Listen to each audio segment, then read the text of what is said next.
Good afternoon and thanks for joining us. Repairs will soon begin on the Whitestar West Roadway after spring flooding caused extensive damage. The RM of Buckland announced construction is set to begin July 6th and it will take up to 2 weeks. Council authorized the project to proceed on an expedited basis because of the road's use as a transportation corridor. The RM says it continues to address 7 flood restoration projects, but this was identified as the highest priority. The RM says Whitestar West Road has a significant impact on northern disaster recovery efforts, agricultural operations, and regional transportation. A wet and slow start to summer may have prevented another record-breaking wildfire season in Saskatchewan, but recent storm activity may be to blame for sparking 6 new fires. The wildfires are in the northern and western parts of the province, currently 1 acre in size or smaller. There are 41 active wildfires in Saskatchewan, 8 of them uncontained and 27 still being assessed. The biggest fire is the Lobstick Fire south of Shellbrook. It's grown to about 19 acres. A 57-year-old woman has died following a crash south of Nipawin. RCMP say the SUV she was driving collided with a semi on Highway 335 near Armley. She was the only person in the SUV and was declared dead at the scene.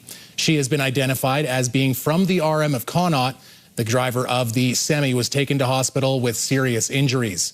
RCMP are investigating what contributed to the crash. The Crown is seeking a prison sentence for a former Saskatoon massage therapist convicted of sexual assault, while the defense is asking that he serve his sentence in the community. 70-year-old Kenneth Braun was convicted last November of 5 counts of sexual assault involving former female clients between 2010 and 2021. During a sentencing hearing today, the Crown argued Braun should receive a 4-year federal prison sentence, saying he abused his position of trust and authority. The defense is seeking a conditional sentence of 2 years less a day that would allow Braun to serve his sentence in the community, saying his 3 decades as a Saskatoon correctional officer would put his safety at risk in jail. The judge has reserved her decision until September. 4 friends are thankful they were in the right place at the right time when a home went up in flames Wednesday night in Saskatoon. Ella Lucas and 3 friends were driving home Wednesday night when they saw sparks coming from a home on Smith Crescent. One person called 911 as the other 3 got out of the car and started banging on the door and ringing the doorbell of the house and of the neighbors. An 89-year-old answered the door and was not aware of the danger. Lucas had to tell him his home was on fire and that he needed to leave. Once the man realized he might lose his home, Lucas ran inside, grabbed his medication and other sentimental items before the fire took over. I don't think any of us second-guessed what we were supposed to do. I think we all just kind of jumped right into action. We knew that there was nobody else out here and nobody saw what was going on, so we had to do something. It's unreal that we were able to do that. Right timing, for sure, just like putting us in that place at the right time. The fire department says it is working to find the cause, the origin, and an estimate on damages.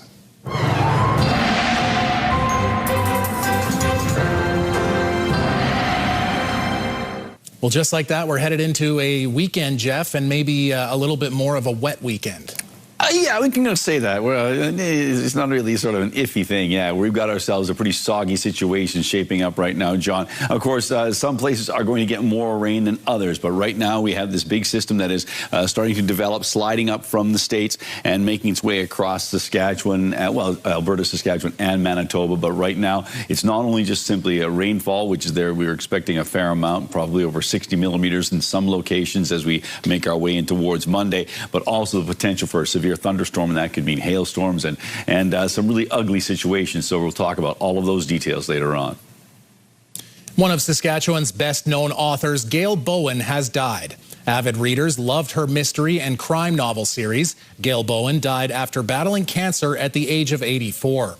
Her works were published from 1990 to 2025. She was also an English professor at the First Nations University of Canada, and she received the Saskatchewan Order of Merit in 2018.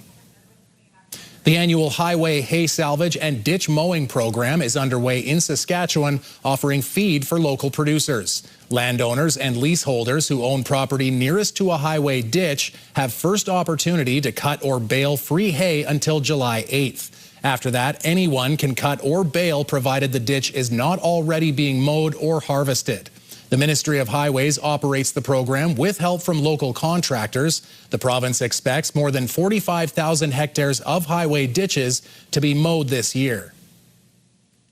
A first-of-its-kind parking lot party is getting underway at Saskatoon's SaskTel Centre.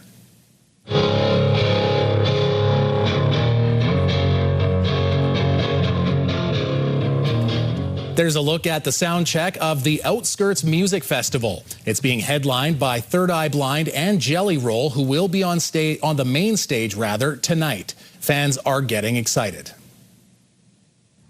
It's great to have this right here in Saskatoon, and I mean, who doesn't love good music? I am 2.5 years sober, and through my sobriety, Jelly Roll songs have helped me, which is Winning Streak and My Cross, and we're here to see him tonight. I just graduated high school, and it was my grad gift, and we really like our country music. So Edgefest, I don't know how many years ago, probably I would say 20 or so, and it was at the back of SaskTel Centre, and just, I think this is like kind of a memory of it. SaskTel Centre says it expects around 13,000 people at the inaugural Outskirts Music Festival. When we come back, the efforts to keep Saskatchewan waterways clear from zebra mussels. Jasmine Pelche finds out what the Ministry of Environment is doing to keep them out of our waterways.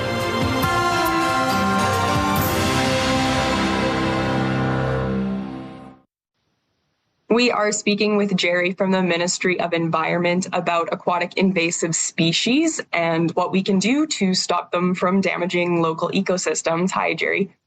Hi, how are you? Doing good. You? Great. What invasive species specifically do we sort of want to be on the lookout for in Saskatchewan? Yeah, so I would say the highest risk species for us here in Saskatchewan are invasive mussels, so zebra, quagga mussels, and potentially golden mussel, really because they have the ability to drastically impact the environment, but also the economy because they can impact things like hydropower generation and infrastructure, anything that relies on surface water. So they'll clog intakes and really increase maintenance costs and operating costs for anybody that is using surface water.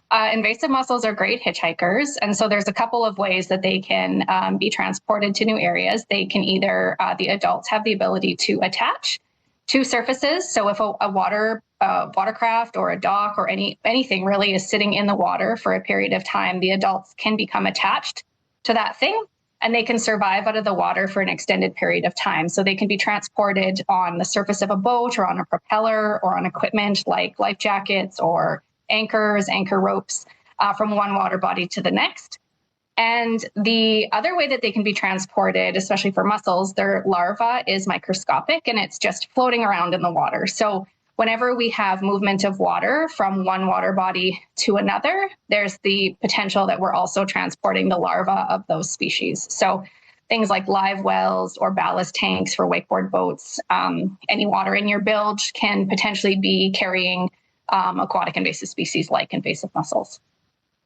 How does someone who, owns a boat or some sort of other item that could be carrying like an invasive species on it, what can they do to make sure that they're not? Yeah, that's a great question. So really the easiest way to prevent the spread of pretty much all aquatic invasive species, whether it be plants, whether it be invertebrates like zebra mussels or quagga mussels, is to make sure that your boat is properly cleaned. So you want to make sure you don't have any hitchhikers attached to your boat. You've removed any plant fragments, you've checked your hull, you've checked your propeller for anything that's attached. You need to make sure it's dry. So that's a huge component, right? When we talk about moving water from one water body to another, you need to make sure that all those compartments that hold water are completely drained and completely dry. Even small amounts of water can carry those species. And so every time you use your boat, it's really important to get into the habit of going through those clean, drain, dry best practices every time you use it before you move to a new water body. And that will essentially prevent the spread of species like invasive mussels. What does the Ministry of Environment do to try and monitor the spread of some of these invasive species and prevent it?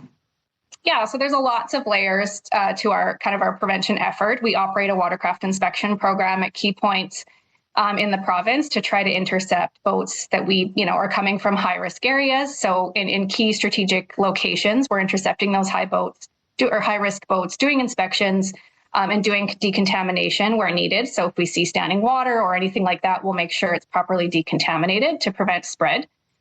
We also monitor for these species. So we actively monitor for invasive mussels and a couple of other species within the province. Early detection is really important. So obviously, if we want to do something about it, we need to know that they're here. So that's a big component. And we also coordinate really closely with neighboring jurisdictions, neighboring provinces, and with other kind of ministry groups or, groups like NGOs to raise awareness about, educating folks about, how to prevent the spread of these species. And then we also coordinate on things like watercraft inspection and monitoring as well. So it's kind of a coordinated effort. With the zebra mussels specifically, where are they at a risk of coming in from? Like, what's their native environment or even where they're living like right now here? Yeah, so they originate from Europe. They were initially brought to the Great Lakes through ballast water of large shipping vessels. But they've slowly spread across North America, really throughout the US and through Canada. So in Canada, the closest jurisdictions where we can find invasive mussels are Manitoba and Ontario and further east. And then also to the south of us in North Dakota, South Dakota, and kind of further into Minnesota and central US. That's really interesting. Thank you for taking a moment to speak with me about it. Yeah, you're welcome. Thanks for having me. A Canadian university is buzzing about its new Honeybee Research Centre. Spencer Turcott has more. Honeybee research at the University of Guelph has a new home. It's an extension of our 130 years of doing work on apiculture science and supporting honeybee health and pollinator health. The newly opened facility replaces the cramped bungalow that housed the program for decades. Our lab was a bedroom.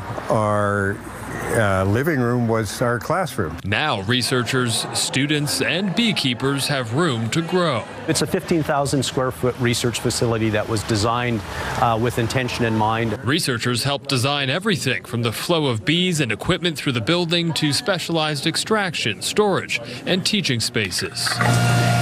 Our research lab has very specialized functions. We have an incubation room where we can create the ambient conditions inside a beehive. The smart minds here can now study bee behavior and disease in controlled environments while looking at ways to strengthen hive health.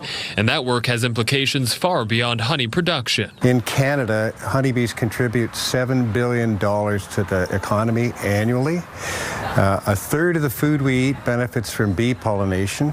80% of that pollination is done by honeybee colonies. The expanded facility is also expected to increase the number of managed colonies on site, allowing for larger scale research projects. We manage about 320 colonies. Our goal would be able to expand that to 700 colonies. For anyone curious about the world of honeybees, the public can take a closer look during open houses this week. And as threats to bee populations rise, the hope is this new hive of innovation will be at the forefront of protecting our pollinators. Spencer Turcott, CTV News, Guelph. Jeff has your weekend weather forecast, coming up next. Plus, calls for more regulations after a child's tragic death in a bouncy castle.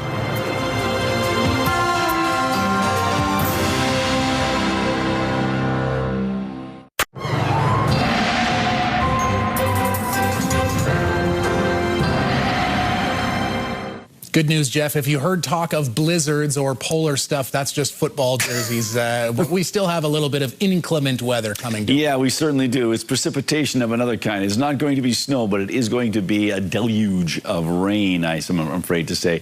Looks like a lot of rain coming to many areas of the province. Prince Albert could see. Now, it's sort of a day later than we had anticipated, but Prince Albert on Sunday could see up to 25 millimeters of rain, essentially an inch of rain. So it's all about this system. I talked about this the last couple of days. We've got this cold air sliding down from Alaska. That cool pool of air is creating some disturbances off the west coast. And we have a couple of things going on here. It's called the Rex block. And basically, we've got a big high pressure center here up around the Hudson Bay area, and then a low pressure area. And because this is a blocking high, these lows can't really move in that east to west, that west to east fashion that we're used to. So what's going to happen is that these lows are going to come up from the states, cycle around and hang around, dragging up some of that Gulf moisture, and it's going to be a wet weekend. Okay, enough with the details. Let's get down to the numbers. First of all, we'll take a look at our futurecast, and as you can see, the computer modeling indicating, yes, a line of storms starting to shape up as we make our way into tomorrow afternoon. But certainly look at the activity in Alberta. Really a lot of rain expected in Wild Rose country, but some of that will be spreading into Saskatchewan. Now we could take a look at the overnight temperatures. 13 for Spiritwood, cloudy, and 16 in the Battleford. Some of the shower activity, that's spotty shower activity in Candle Lake, 13 degrees, 14 for Birch Hills, 14 in Rostern, 13 with a chance of showers and a risk of a thunderstorm overnight in the Nipawin area, and 13 as well in Melfort. And keep in mind, these temperatures, these overnight temperatures are above seasonal. It's going to be a warm and for some people uncomfortable situation. Then we get into the rain. Now, right now we're looking at Spiritwood with 19 degrees, 18 in the Battlefords region, and then Candle Lake just cloudy tomorrow with 24 degrees for a high, expecting some showers in Birch Hills with a high of 23. Rostern, cloudy, showers, 22 degrees. Nipawin, though, 26 degrees and mainly cloudy conditions, so a fairly pleasant day in the Tobin Lake area tomorrow. 26, as I mentioned, for a high, and Melfort, cloudy and 23 degrees. And now as we take a look at Prince Albert and area. So tonight, same as it has been pretty much all week long. At night, partly cloudy skies, risk of a thunderstorm, 30% chance of showers. So that's just part of this time of year, especially with the amount of moisture we have on the ground. 13 degrees for an overnight temperature, the wind's backing off. And then as we roll into tomorrow, right now, Prince Albert's looking not too bad for Saturday, 23 degrees, cloudy skies, but a bit on the breezy side, winds out of the east at 30. And then as we take a look at our 7-day forecast, well, here we go. As I mentioned, Sunday, possibility of some thunderstorms, but certainly showers and getting up to 25 millimeters of rain. Still expecting a fair amount of rain, just don't have an exact number for you here on Monday and Tuesday. And you can see those temperatures trending downward, 18 on Tuesday. Wednesday, Canada Day. It's a coin flip right now. Are we going to get some rain or are we not? If it does show up, hopefully it shows up early or way late. About an even chance of some showers on Wednesday, 19 degrees. Back to work Thursday, 23 degrees. And Friday, warming up, but it comes with a chance of showers and a risk of a thunderstorm. So certainly, John, some unsettled conditions as we head into the Canada Day week, if we can call it that. And I just did. There you go. You know what else I like is that Rex block. I'm sure you didn't coin the phrase, but that's a really... Oh, no, that's named after a meteorologist.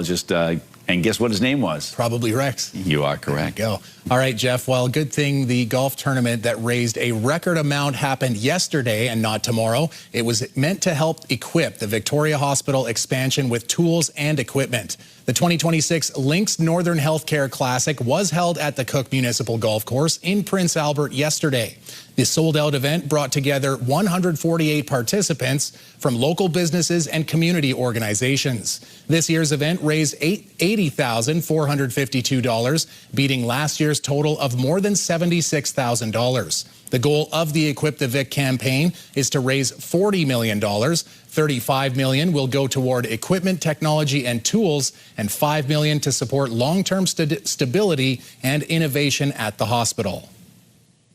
The Saskatoon Valkyries are looking for their 11th Western Women's Canadian Football League title tomorrow when they go up against the Edmonton Arctic Pride. It's a rematch of the 2025 championship where the Valkyries won their 5th consecutive title, dating back to 2019. After another perfect regular season, the Valkyries are on a 44-game winning streak. Their last loss came against Regina in 2018. Players say the win streak comes with added pressure to continue, but they say pressure is a privilege. The 2026 WWCFL Championship kicks off at 1 o'clock Saturday from SMF Field in Saskatoon.